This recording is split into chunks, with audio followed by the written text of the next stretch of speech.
Considering all that had happened, and the newfound information about a shooting and possible murder in my new home, my mother decided not to leave me home alone while my children were at school, so she came over as often as she could, along with her sweet little chihuahua. My mom's dog was the best behaved dog. She was a rescue, and when we found her we thought she was mute because she never barked. But she wasn't. She was just well behaved. So we found it strange when she began acting aggressive when visiting my home. The first time it happened, she began growling at the bottom of the stairs while staring up at something at the top of them. She then would bark and run upstairs and continue barking at something in the loft. Then she would slowly start walking backwards towards the top of the stairs and back down a few steps backwards before turning around and running all the way down. The behavior continued every time she'd first get to my house, and then after, she would follow my mom around and never leave her side the entire time they were visiting. Unfortunately, my mom couldn't come over all the time, so one day when I was off from work and my daughters were at school, I was home preparing something to eat. I was preparing a tuna sandwich and had out on the counter my bread and can of tuna. I turned around to grab mayonnaise out of the fridge, and when I turned back around, I saw the can of tuna hovering above the counter. And before I knew it, the can was hurling itself at me. Fortunately, my reflexes were fast enough to dodge the can, and it flew to the floor, where I was once standing. I immediately grabbed my keys and ran out of the house. Whatever this entity was, it wanted to hurt me. I thought of seeking help from friends and family who practice various religions and might have solutions to my problem, but I was afraid of making matters worse, even though we had practically experienced the worst of it already.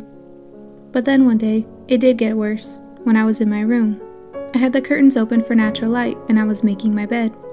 The bathroom door was slightly ajar, and at the angle that I noticed what appeared to be writing on the door. It wasn't written in pencil or anything dark, it was rather gently scratched into the surface of the paint.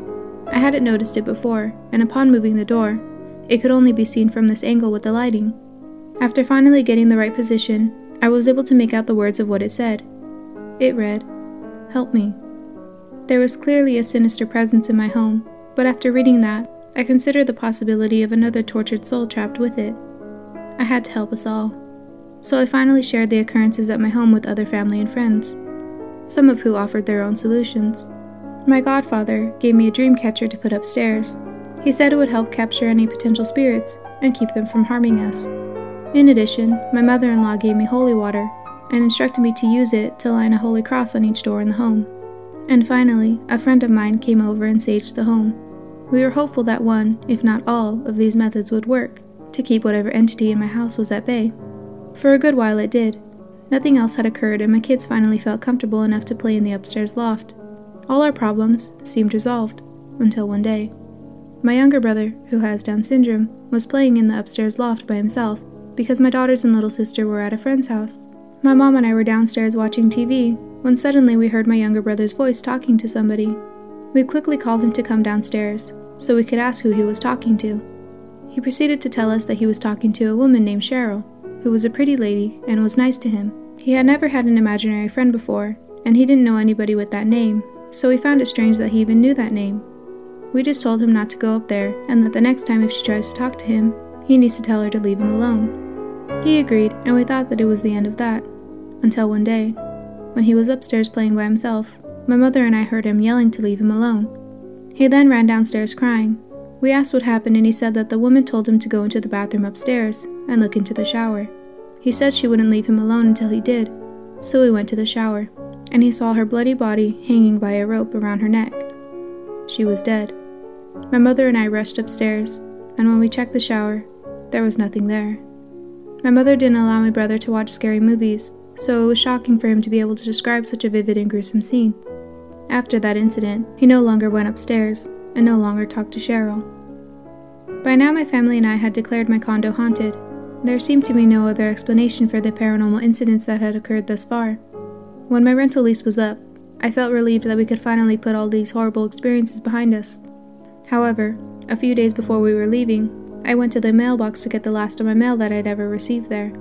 I often got mail for old tenants before me, but this time I got mail for a new name that I hadn't noticed before. I stared at it in disbelief and nearly dropped all the other mail in my hands. There it was, printed on the envelope of a promotional piece of mail from a credit card company.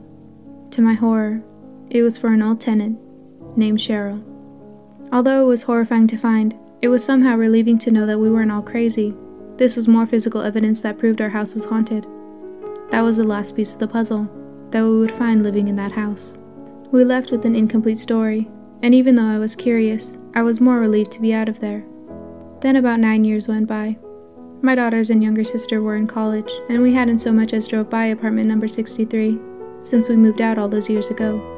And we didn't even like talking about our experiences there. So it was unexpected when my sister came home from college and told us that she found out the truth about what happened in that home. She was talking to a friend who had grown up in the same city as us.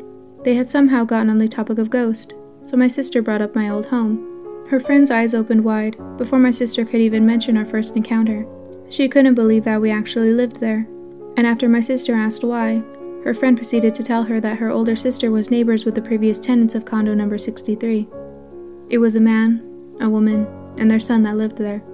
Her older sister often heard the man shouting at his wife through the walls, and she often heard banging, as well as cries of the woman and child. Then one day, gunshots were heard throughout the neighborhood. Apparently, the husband had gone crazy and shot and killed his wife and son before killing himself. Her older sister remembered hearing the ambulance and police arrive, and then standing outside with her other neighbors to see the body bags being rolled out of the home. In that instant, it all made sense. The child playing with my daughter's yoga ball and walking around stairs and opening the closet, the woman haunting my younger brother, and the husband strangling my mom, my nephew, and I, and throwing a can of tuna at me, and the bullet holes in the closet, and the bullets in my dryer vent. My heart ached for the woman and child that died tragically there, and remained trapped for eternity with their murderer. But it also ached for those that would continue renting that house, and would suffer the same way my family and I had, that dreadful year.